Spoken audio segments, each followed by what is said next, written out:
Hey everyone.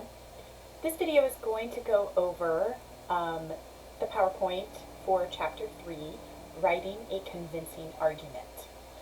So some of what we're going to talk about in this PowerPoint was already mentioned in the PowerPoint for Chapter 2, but we're going to go into it in a little more detail here in Chapter 3. So what we're going to focus on in Chapter 3 is really recognizing the connection between arguing and interpreting, and how to do both of those. We're going to look at identifying and applying the key steps of a good argument, a good interpretation. So we're going to look at how to identify issues to write about in a text from a story or a poem or a play, how to then take that issue that we've identified and turn it into a claim or a thesis statement, how to use evidence to support and prove that thesis statement, how to use reasoning to explain to the reader how your evidence supports your thesis statement, and then also how to anticipate and include opposing points of view in your essay. We're going to look at different ways of organizing the essay itself. We're mostly going to look at the inductive approach to an argument using inductive reasoning, and then looking at how just it all goes together and getting you ready to write your own literary essay. So, when you interpret a story or a poem or a play, what you're basically saying is, this is how I read this work. This is what I get from it. This is what I think it means. This is what I think the author was trying to show us. This is what I think the author wanted us to gain from it. This is what I think the author meant for us to see as the main theme, right? All of those things I just said, someone could disagree with you, right? So you can assume that other people, that your readers, might have a different interpretation, that they might see something entirely different in that story or poem or play. So, in addition to simply explaining what you think the story is about, you also have to convince others that your interpretation is reasonable and well-founded, that it's valid. So, in other words, you're arguing for your interpretation. You're arguing that your take on the story is valid. So, you have to present your interpretation as an argument, and you have to look carefully and closely at that literary work in order to prove that your interpretation was sound, and that others should maybe not totally 100% agree with you, but that they should at least admit that you have a valid interpretation as well. Alright? So, an effective way to mount that argument of your interpretation is to begin with 2 steps. The first thing you have to do, you have to identify an issue about that literary work that you want to discuss. And then you have to formulate a claim that takes a position on that issue. And that claim is your argument. That claim is your thesis statement.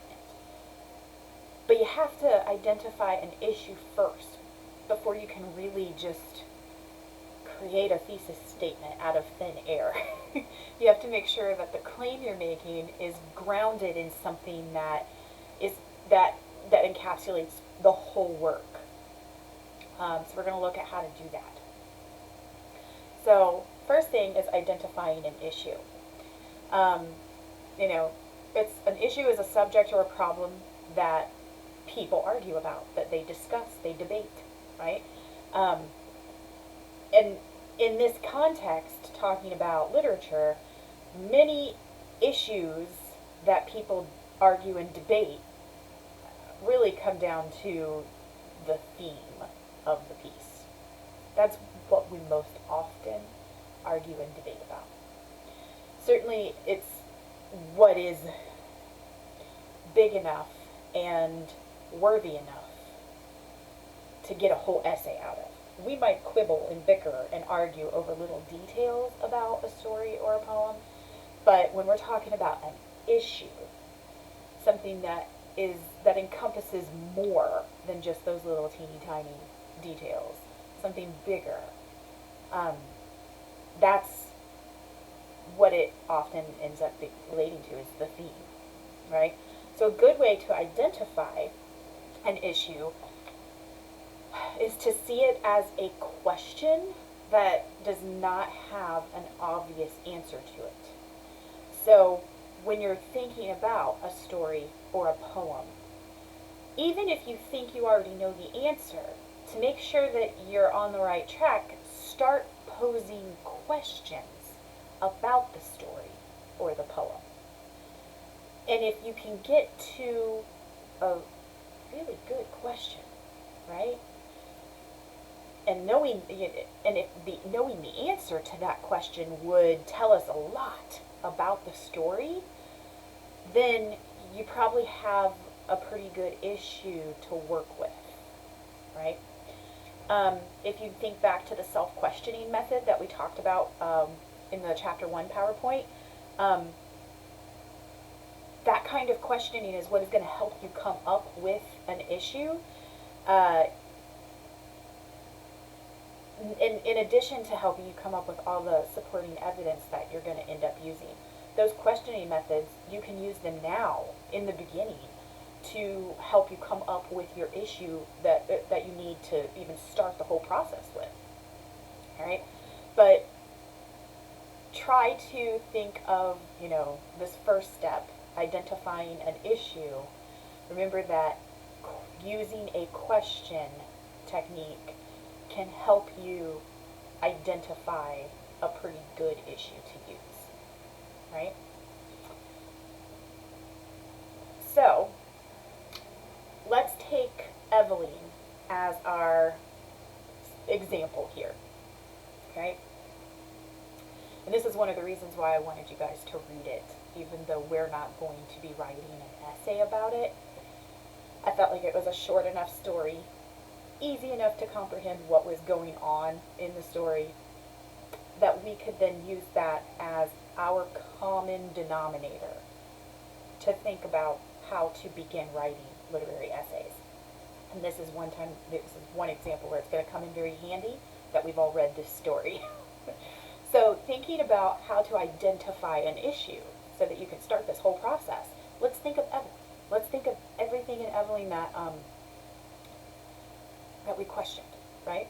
So why does Eveline not go away with Frank when the opportunity seems so attractive? That's like the biggest question, right? Why doesn't she go? What is the significance of her promise to her mother? That's a pretty big issue, right? Would Eveline's life have been different if she had been born male? Well, that's an interesting question. What role does religion play in Eveline's decision? That's a pretty good question. How realistic is Eveline's romance with Frank? That's a really cool question. And then why does the author mention dust so often in the story? That's a really good question, right? So those are good questions about different aspects of the story, right? In a way, those are all minor issues.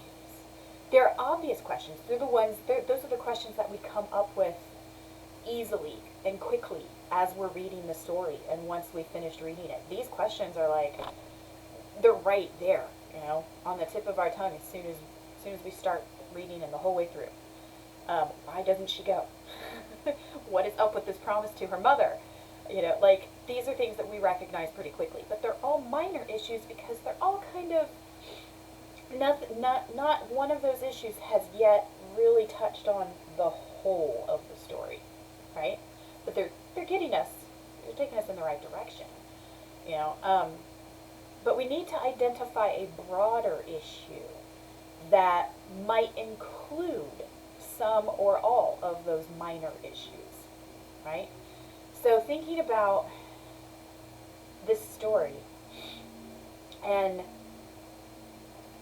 what it makes us wonder, what it makes us question, and thinking of all those minor issues, how could we come up with a question that sort of encompasses a bigger chunk of the story, getting to the heart of the story?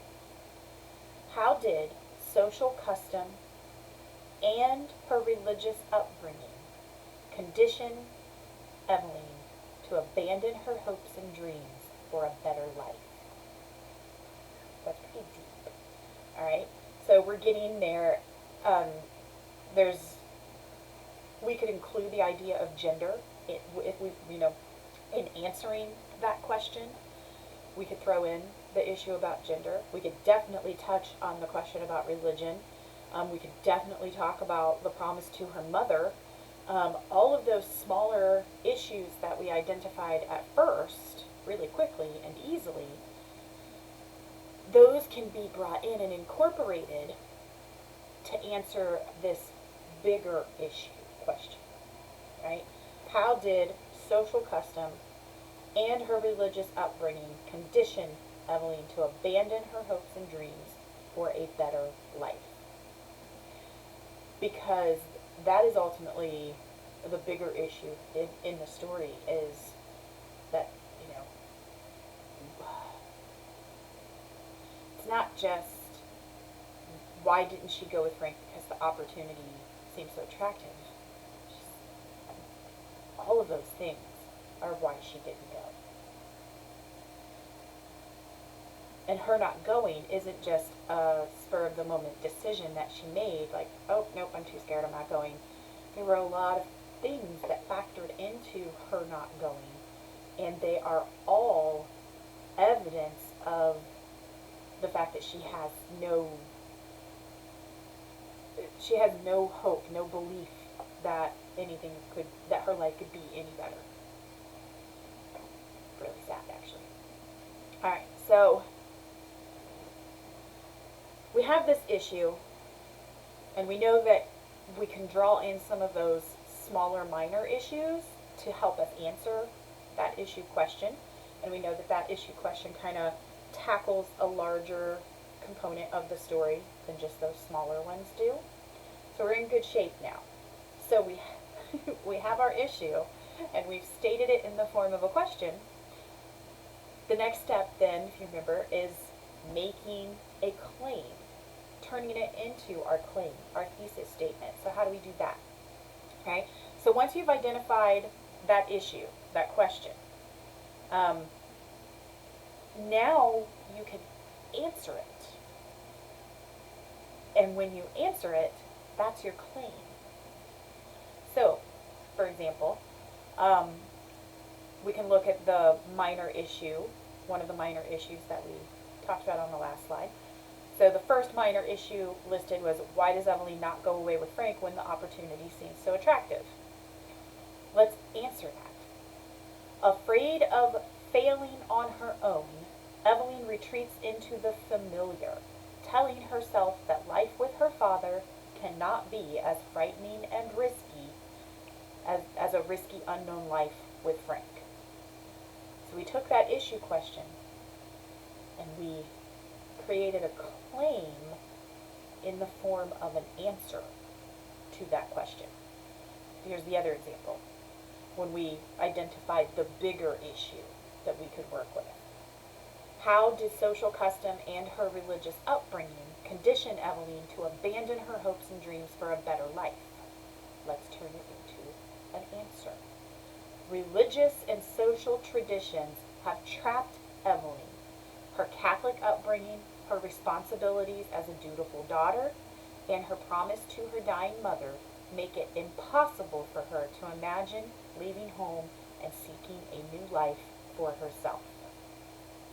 So, how did social custom and her religious upbringing condition her? We just answered it, right? They trapped her. Her Catholic upbringing, that's going to be the first thing that gets discussed in the essay. Her responsibilities as a dutiful daughter, that's going to be the second that gets discussed in the essay. And her promise to her dying mother, that's going to be the third thing that gets discussed in the essay. They all make it impossible for her to imagine leaving home and seeking a new life for herself. So we took the issue question and we tried to answer it to create our claim, our thesis statement. All right? Now we have a claim, right? We've made it clear with the wording of our claim and the fact that it is called a claim that we are going to take a stand and argue our interpretation for the meaning of this story. So now we have to back up that interpretation with evidence and reasoning, right? So we started off finding an issue that we wanted to tackle. We worded it in the form of a question, and then we turned that question into an answer and created our claim. And now we have to work on actually proving the claim. So we have to use evidence first. So remember that in a literary essay, the majority of your evidence is going to be from the story itself. And you're trying to tell your reader what elements from the story made you come up with your interpretation, your claim, right? What is in the story that makes you believe your interpretation is correct, right? So you're gonna pull things from the story. Direct quotations are going to be good, whether it's quoting something that a character said or just pulling out a direct quote of narration. You can do both. You can also summarize, but you also, remember, you have to assume that your reader has already read the story as well. So you don't want to summarize too much. You want to be very limited and careful about how much summary you use. Not only because it's not needed if they've already read it, but once you start getting too much into summary, then you lose the interpretation part, and you don't want to do that, right? So there might be moments where you have to, remind us that, during this time, this is what happened, and because now we want to focus on what happened next, right? So you might have to summarize little bits and pieces, but just be very careful that you're not summarizing too much, and try your best to instead pull out specifics that you can use to help support your interpretation. All right. On slide 8, we have an example of how evidence from the story can be used, right? So we're working with the claim that religion plays a role in Eveline's decision, okay? So that's what this paragraph is in reference to. So there are parts of the paragraph that are in bold. The first section that is in bold is where a summary, a brief summary, and a quotation are used. The second section that's in bold is relating specific details from the story. The third area in bold uses a little bit of summary. And the fourth area that's in bold uses quotations from the story. So pay attention to how the author used the story as evidence. What they chose to pull out, what they chose to include in this paragraph, which is all about how religion played a role in Evelyn's decision to stay. Evelyn's Catholic upbringing is established early in the story. As she looks around the room, surveying the, quote, familiar objects from which she had never dreamed of being divided, Evelyn takes special note of two items: an old photograph of the priest who had been a friend of her father's, and a colored print of the promises made to Blessed Margaret Mary Alacoque. Then, in the story's final scene, as she stands in the station waiting to board the boat, Evelyn, quote, prayed to God to direct her, to show her what was her duty, and kept moving her lips in silent, fervent prayer. So those details, summary, and quotations all relate to moments in the story where Evelyn's religious upbringing shines through, where we see it, where there's proof of it. So they chose the sections of the story very carefully that they wanted to use as evidence in this paragraph, because they all directly relate to the purpose behind the paragraph, to show how her religious upbringing played a role in her decision. Notice, though, that the summary is very brief. Even the quotes are brief. Nothing is overdone, right? Okay. Now, you may also be asked to use evidence from outside literary work. You know, you might be asked to look for other criticism, other essays that have been written about the story. You might be using historical resources, you know, because there might be something that you're doing in the essay to show how the time period affects how we interpret it, or something like that. So you might often be asked to go outside of the text itself to help support whatever your claim is. And obviously, the more evidence you have, the more convincing your interpretation will be. But keep in mind that it doesn't matter how many sources you cite. It doesn't matter how great the quotes are. Simply referring to sources, even if it's the story itself, simply referring to your sources does not make an argument. You have to explain how and why you are using that evidence to support your interpretation. You have to make the connection crystal clear to your reader. That is what we call reasoning. Okay? So, when we're using reasoning, it's the process that we use to connect the evidence to our claim. You have to give reasons for drawing your conclusions about what you think something means. So I have another example here on slide 10, where the author is pulling in quotes and details from the story, but also offering their reasoning, their line of thinking. And anything that represents the author's reasoning is in bold. Okay?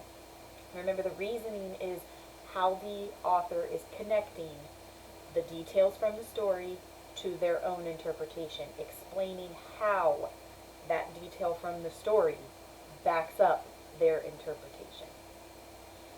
If she leaves the familiar, no matter how unpleasant, she risks failure. She was about to explore another life with Frank, we are told, in faraway Buenos Aires. The word explore is significant as it brings to mind uncertainty and risk, two factors that Evelyn is not prepared to deal with. She admits that hers is a hard life, yet she thinks that now that she was about to leave it, she did not find it a wholly undesirable life. When she sits in the growing darkness with the letters in her lap, Evelyn calls up a couple of good memories of her father being jolly once on a picnic, of his kindness once when she was sick. We see her trying to calm her fears, trying to convince herself that her home life is more bearable than it is. So all those sections in bold are where the author is connecting the elements of the story to her own interpretation. Her own interpretation is that Evelyn doesn't go because she's afraid of risking failure. And this author is now showing us how elements from the story can help prove that. And she's explaining how it helps prove it. Reasoning is super important. As a side note, I had a really good friend in graduate school who was just possibly one of the most brilliant people I'd ever known. I mean, she was just so smart and just had the wisest things to say about life and pop culture and history and all sorts of things. And she was the one that was into reading really hard stuff, like James Joyce and things like that, who wrote Evelyn, but he also wrote a book called Ulysses, which is just almost impossible to read. And my friend just loved reading that kind of stuff. She loved writing about that kind of stuff. And again, it was almost like she was so smart, she didn't realize that she had to kind of dumb it down for others. And because she would make these really strong claims about something that she, about a story or a novel or a poem. And it would just sound incredibly deep. And and you're expecting after you read that she's going to explain how it's true, how she knows that that's what was happening at that part of the story. And she didn't. She would just move on. And it's because in her mind, we should have been able to understand why this part of the story proved that what she said was correct. And it took her a while to kind of break it down and realize, okay, no, I can't just assume that everybody is thinking the same way that I am. I have to explain how I got from point A to point C. I can't just skip over B. That's what we're talking about here. Don't skip over B. Even if you are correct going from A to C, you have to go through B first. You have to show us how you got there. And that's what reasoning is. And if you look at that example from Evelyn there on that slide, there's kind of a pattern that happens. In the first sentence, the author made a claim. Now it's a subclaim. It's not the main claim of her essay, but it is her claim for this section of the essay. She makes a claim, and then she quotes some evidence from the story, and then she interprets the meaning of that evidence, and then she brings in some more evidence, and then she explains how that evidence supports the claim in the very first sentence that she started with. Right? So that is a very common pattern when you are dealing with analysis, right? So stating a claim, citing evidence, explaining the evidence, making another related claim, citing more evidence, and then explaining how it all relates to the first thing that you mentioned in that section. It all works to develop your interpretation. That's a very common pattern.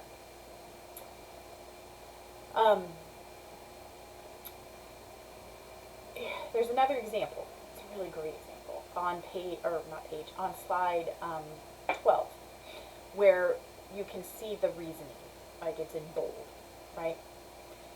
So, religion plays an important role in shaping Evelyn's decision not to leave with Frank. As she sits by the window looking at the familiar objects that she had dusted once a week for so many years, she notices a faded photograph of a priest who had once been a school friend of her father. But the priest is in Melbourne now, having left Evelyn's father just as she is planning to do. Next to the photo is a colored print of the promises made to Blessed Margaret Mary Alacoque, a symbol of devotion to home and family in the Catholic Church. Mary Margaret Alacoque had a vision in which Jesus promised to bless any home where Alacoque's picture is exhibited, a promise that parallels the one that Eveline made to her dying mother to keep the home together as long as she could. The photo and the print indicate how Eveline is tied to her parents. They also remind her of the traditional obligations of a good Catholic daughter. Their religious associations only increase the guilt she feels about trying to make a life for herself. So notice how, notice a few things. Overall, we have almost an equal amount of reasoning and evidence being used here. It's almost half and half, you know, because the parts that are not in bold, that's the evidence that she's pulling from the story. And then the parts that are in bold are her reasoning, how she's explaining how that evidence helps prove her claim. And it's about equal. Notice, though, again, that pattern. She starts off with her own idea in bold. Then she pulls some details from the story to help to start explaining it, makes another of her own original thoughts, connecting the evidence together, then a little bit more detail from the story, with a little bit more of her own ideas, a little bit more from the story, a little bit more evidence, and then she ends, though, with this hefty chunk of her own reasoning, her own ideas. And you want to make sure that you're doing that you have an equal play between the evidence and the reasoning, but that you are also putting them in the right places. That you aren't organizing it in a way that is going to weaken your argument. You want your reasoning to be the first and last thing that the reader encounters in each paragraph. You don't want to start with evidence, and you don't want to end with evidence. Not only does that leave a bad impression because they're not hearing you, but it also doesn't make any sense. Right? If you just start with a quote, the reader has no idea where that quote even came from. There's no setup for it. There's nothing. It's like, why are we just randomly quoting something here? You don't want to end with any kind of quote or any kind of evidence, because remember, part of your job is to explain why that evidence is being used. So you can't have it at the end of a paragraph, because you still have to explain why you're even including it. So most of the time, you're going to want to start with your own idea, pull in the evidence, explain it with your line of reasoning, and then end with your own ideas, your own thoughts, your own line of reasoning. Okay? Make sure that all the evidence gets contained within the middle of the paragraph. Right? But it's not just all jammed packed in the middle. Remember, you're still including your own reasoning as you are pulling in elements from the story as evidence. Right? Okay. Along the way, you want to be thinking about opposing views. Any good argument tackles the opposition. It doesn't ignore it. It doesn't sweep it under the rug and pretend like it's not there. Any good argument meets the opposition head on. It actually strengthens your own argument to admit that other people have a valid point of view, even though they disagree with you. It shows that you are reasonable. It shows that you are willing to listen to others. It shows that you have an open mind. It also shows that you have done your research to figure out why your interpretation is still more correct. Even though you understand why other people feel a different way, you have done the research and you still feel confident that your interpretation is still stronger than theirs. So You want to address the opposition. Okay? You can do that in a variety of different ways, and it might change every time you write something.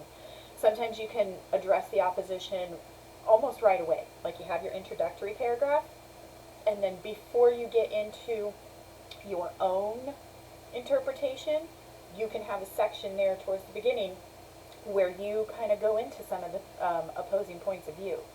And then you use the rest of your essay to disprove those points of view and strengthen your own. You can do it the reverse. You can go through your own argument and then at the end mention some of the opposing points of views and point out how your interpretation, your argument that you just presented kind of outweighs those opposing points of view. Or you can kind of refer to opposing points of view along the way. Like when you're making your first main point, you might mention an opposing point of view to that main point and kind of deal with it there in that moment. And then keep doing that every time you discuss one of your own main points. And again, there's no right or wrong to it. Sometimes it's just the feel. Where does it feel right? where does it feel the best in this particular instance? Should I do it all in the beginning, all at the end, or kind of meet them along the way? The choice is yours, but don't forget about the opposition. Don't ignore the opposition, right?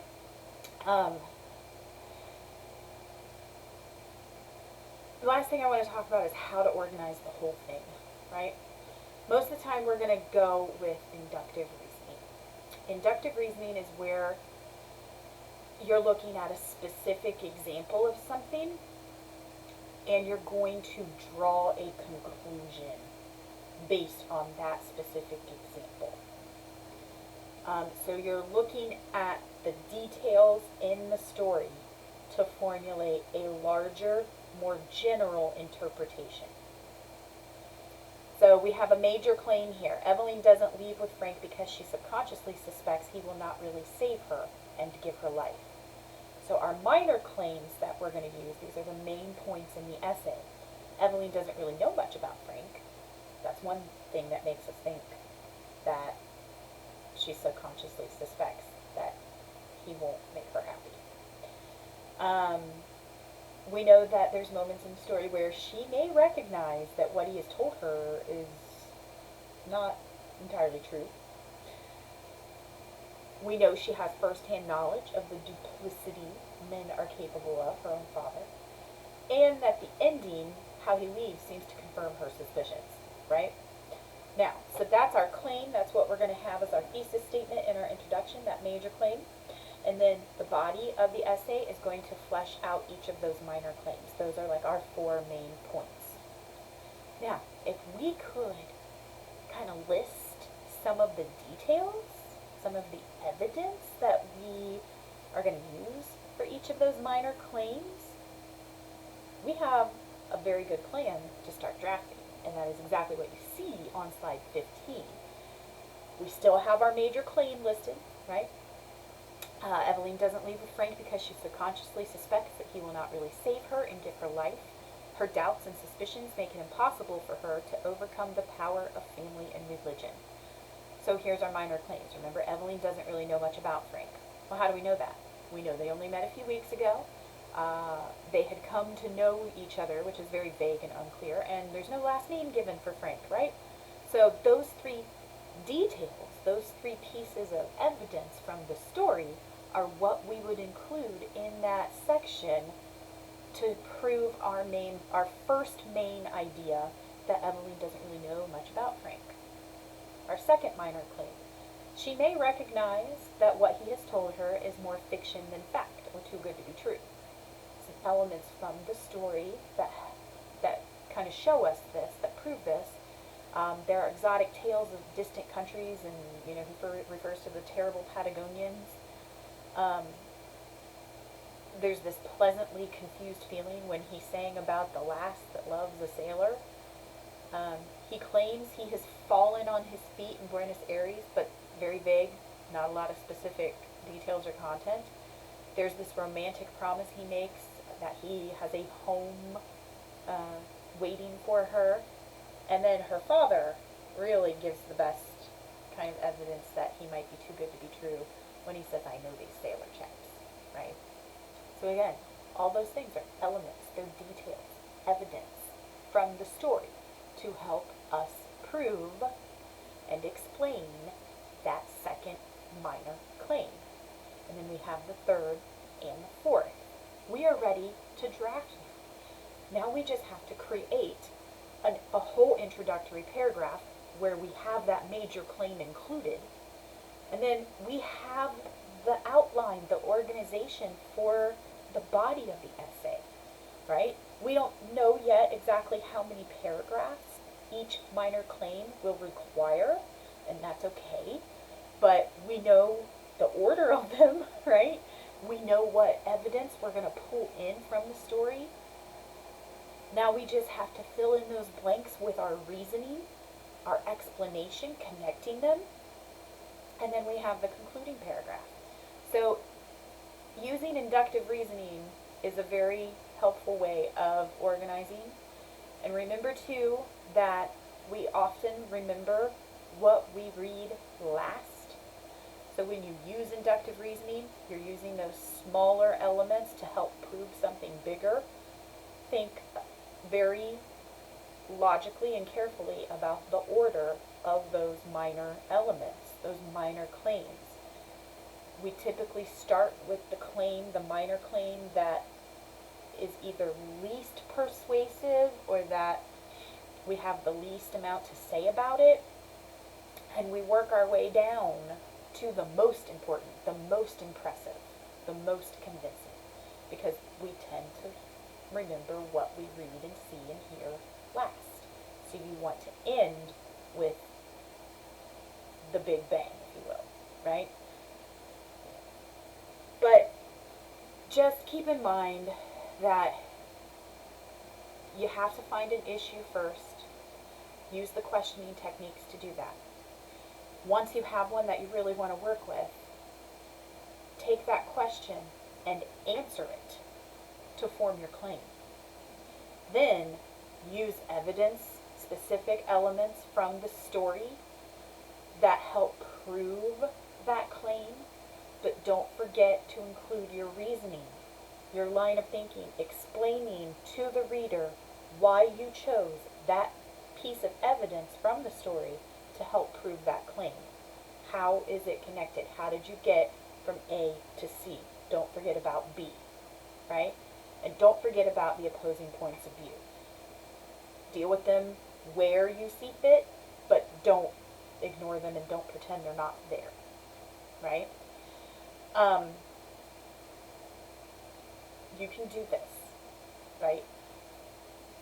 I hope that you feel prepared now to take everything that we have discussed about the stories, everything that we've learned about the actual beginning process of writing a literary essay, using Evelyn as our kind of foundation for that. I hope all of that has made you feel comfortable and prepared to write a literary essay, because you can do it. Just because it's literature, don't let it be a problem. Don't let that throw you. You know, we've talked about these stories a lot, and I think you guys know them pretty well, and I think you guys can create a really well-developed, well-argued literary essay on one of them, okay? If you have any questions or concerns, let me know.